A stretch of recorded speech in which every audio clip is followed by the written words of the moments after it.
परिचय। एक अध्यापक पहले दिन आपकी कक्षा में आए हैं। आप अध्यापक को क्या कहते हैं? आप सभी अध्यापक को सुप्रभात कहते हैं। मान लीजिए, यदि आपके कमरे में सभी दरवाजे बंद हैं, तो आप कैसे जान सकते हैं कि कोई कमरे के सामने से गुजर रहा है? जी हां, ये आप उस व्यक्ति के पदचाप की ध्वनि सुनकर जान सकते हैं। इस पाठ में हम ध्वनि के बारे में सीखेंगे। उद्देश्य। इस पाठ के अंत में आप निम्न करने में सक्षम हो जाएंगे। यह समझने में कि ध्वनि कंपन से उत्पन्न होती है। वाद्य यंत्रों के बारे में जानना। वाद्य यंत्रों की ध्वनि को पहचानना। यह समझने में कि ध्वनि मनुष्यों द्वारा कैसे उत्पन्न और संचारित की जाती है। यह जानने में कि ध्वनि संचरण के लिए माध्यम की आवश्यकता होती है या नहीं। द्रव और ठोस में ध्वनि के संचरण को समझना। मानव कर्ण की क्रियाविधि समझना। कंपन के आयाम, आवृत्तकाल तथा आवृत्ति को परिभाषित करना। प्रबलता तथा तरत्व में विभेद करना। श्रव्य और अश्रव्य ध्वनियों की व्याख्या करना। शोर और संगीत में भेद करना। ध्वनि प्रदूषण और उसकी रोकथाम के उपायों को समझना। ध्वनि कंपित वस्तुओं द्वारा उत्पन्न होती है। ध्वनि दबाव का विक्षोभ यानी डिस्टरबेंस है, जो किसी माध्यम द्वारा यांत्रिक तरंगों के रूप में संचरण करता है। जब किसी अणु पर बल आरोपित होता है, यह अपनी विराम या साम्य स्थिति से विचलित हो जाता है और अपने निकटवर्ती कणों पर बल आरोपित करता है। ये निकटवर्ती कण अपनी विराम स्थिति से विचलित हो जाते हैं और संपूर्ण माध्यम में यही क्रिया होती है। इससे ऊर्जा एक कण से दूसरे कण में स्थानांतरित होती है और ध्वनि का माध्यम से संचरण होता है। किसी माध्यम में एक कण से दूसरे कण में ऊर्जा के स्थानांतरण के द्वारा ऊर्जा संचरण की अवधारणा को यांत्रिक तरंगे कहते हैं। वह ध्वनि तरंगे जो गतिमान कणों के समांतर गति करती हैं, अनुदैर्ध्य तरंगे कहलाती हैं। हालांकि दूसरी तरह की तरंग उत्पन्न करना भी संभव है। वो तरंगे जो गतिमान कणों के लंबवत दिशा में गति करती हैं, वो अनुप्रस्थ तरंगे कहलाती हैं। यदि ट्रेन के गुजरने के बाद आप पटरी पर कान लगाकर सुने, तो आपको पटरी में कंपन सुनाई देगी।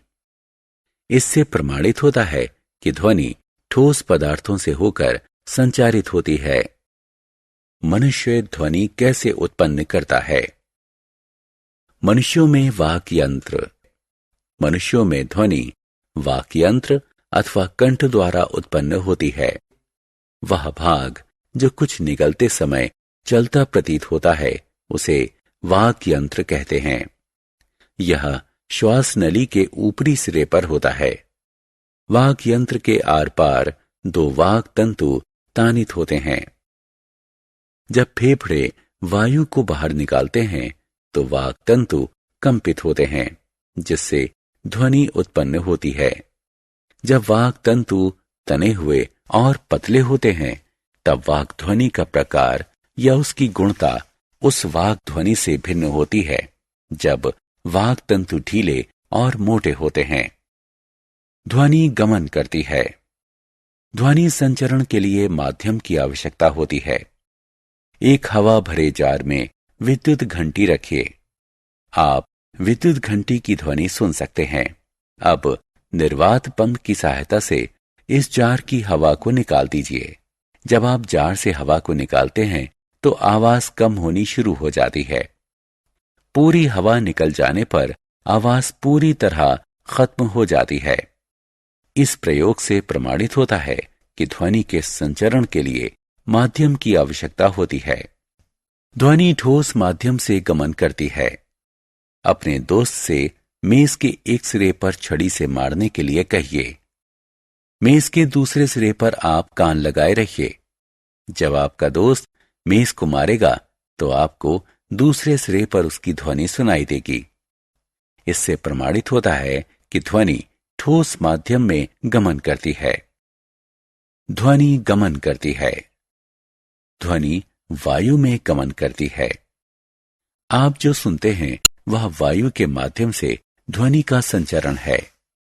यदि किसी कमरे में वायु ना हो तो हम ध्वनि नहीं सुन सकते। हम सभी उड़ते हुए विमानों की ध्वनि सुनते हैं। यह ध्वनि वायु गैस में ध्वनि के संचरण के कारण हमारे कानों तक पहुंचती है। ध्वनि जल में गमन करती है। घंटी को पानी से भरे बीकर में रखकर बजाएं। आपको ध्वनि सुनाई देगी, जो कि इस बात की पुष्टि करता है कि ध्वनि द्रव में संचरण कर सकती है। डॉल्फिनों के बीज संचार से भी ये पुष्टि होती है कि ध्वनि द्रव में संचरण करती है। हम ध्वनि को अपने कानों से सुनते हैं। कान के बाहरी भाग की आकृति कीप की तरह होती है। जब ध्वनि इसमें प्रवेश करती है तो यह एक नलिका से गुजरती है, जिसके सिरे पर एक पतली झिल्ली दृढ़ता से तनित होती है।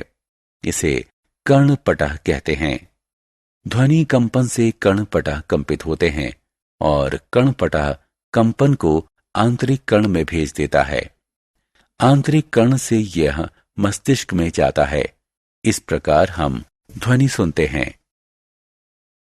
आयाम, आवर्तकाल तथा आवृत्ति। आयाम ध्वनि उत्पन्न होने के समय होने वाले शोर या कणों के अधिकतम विस्थापन को ध्वनि का आयाम कहते हैं। जब कंपन का आयाम अधिक होता है तो उत्पन्न ध्वनि प्रबल होती है। जब आयाम कम होता है तो उत्पन्न ध्वनि मंद होती है। ध्वनि की आवृत्ति। प्रति सेकंड होने वाले दोलनों को दोलन की आवृत्ति कहते हैं। आवृत्ति को हर्ट्ज यानी HZ में व्यक्त करते हैं। प्रबलता तथा तारत्व। प्रबलता कंपन के आयाम पर निर्भर करती है। ध्वनि की प्रबलता ध्वनि उत्पन्न करने वाले कंपन के आयाम के वर्ग के समानुपाती होती है। यदि आयाम 2 गुना होता है तो प्रबलता 4 गुनी हो जाएगी। प्रबलता को व्यक्त करने वाला मात्रक है डेसिबल। निम्न तालिका विभिन्न स्रोतों से आने वाली ध्वनियों की प्रबलता के बारे में बताती है। 80 डेसिबल से ज्यादा प्रबलता वाली ध्वनि मनुष्य के लिए कष्टप्रद हो जाती है। तारत्व। अपनी और अपने अध्यापक की ध्वनि की तुलना कीजिए। क्या इसमें कोई अंतर है? यदि दोनों ध्वनियां प्रबलता में समान हों तो भी उनमें कुछ भिन्नता होती है। ध्वनि में यह अंतर तीक्ष्णता या तारत्व के कारण है। यदि ध्वनि की आवृत्ति उच्च है तो इसका तारत्व या तीक्ष्णता उच्च होगी। यदि कंपन की आवृत्ति निम्न होगी तो तारत्व या तीक्ष्णता निम्न होगी, जैसे कि ड्रम का कंपन। श्रव्य ध्वनियां। हम 20 हर्ट्ज से 20,000 हर्ट्ज के बीच की ध्वनियां ही सुन सकते हैं। इन ध्वनियों को श्रव्य ध्वनियां कहते हैं। पराश्रव्य ध्वनियां। गिलहरियां एक दूसरे से 20,000 से ज्यादा आवृत्ति की ध्वनि में संवाद करती हैं। इन ध्वनियों को पराश्रव्य ध्वनियां कहते हैं। कुत्ते और व्हेल में पराश्रव्य ध्वनियां सुनने की क्षमता होती है। पराश्रव्य ध्वनि का प्रयोग विभिन्न अंगों का स्कैन करने के लिए भी किया जाता है। अश्रव्य ध्वनियां। जिन ध्वनियों की आवृत्ति 20 हर्ट्ज से कम होती है उन्हें अश्रव्य ध्वनि कहते हैं। संगीत और शोर। वह ध्वनि जो सुनने में सुखद हो उसे संगीत कहते हैं। हमारे पास विभिन्न यंत्र हैं जो सुखद संगीत उत्पन्न करते हैं। शोर। वह ध्वनि जो सुनने में कष्टकारी हो उसे शोर कहते हैं। उदाहरण के लिए, जब एक शीशे का कप टूटता है तो शोर होता है। ध्वनि प्रदूषण और इसकी रोकथाम। वातावरण में अत्यधिक या अवांछित ध्वनि की उपस्थिति को ध्वनि प्रदूषण कहते हैं। ध्वनि प्रदूषण के मुख्य कारण हैं वाहनों की ध्वनि, पटाखे एवं अन्य विस्फोटक मशीनें, लाउडस्पीकर इत्यादि। तेज आवाज में चलने वाला टीवी और रेडियो, कुछ रसोई के उपकरण, डेजर्ट कूलर, वातानुकूलक ध्वनि प्रदूषण के कारण बनते हैं। सारांश। आइए हमने जो कुछ सीखा है उसे संक्षेप में दोहराएं। ध्वनि वस्तुओं के कंपन से उत्पन्न होती है और यह किसी भी माध्यम में सभी दिशाओं में गमन करती है।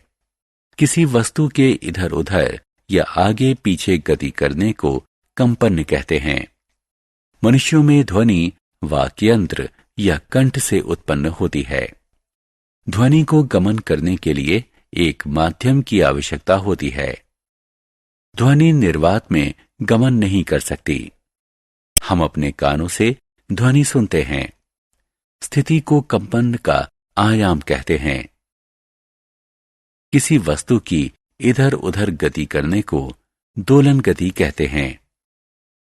प्रति सेकंड होने वाले कंपन या दोलन को दोलन की आवृत्ति कहते हैं। किसी वस्तु की आवृत्ति को हर्ट्ज में व्यक्त करते हैं। कंपन का आयाम जितना ज्यादा होगा, ध्वनि उतनी ही तीव्र होगी।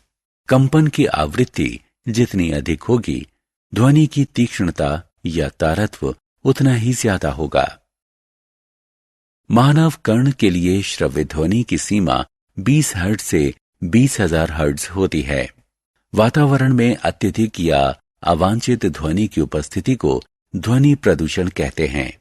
ध्वनि प्रदूषण के मुख्य कारण हैं वाहनों की ध्वनि, पटाखे एवं अन्य विस्फोटक, मशीनें, लाउडस्पीकर इत्यादि।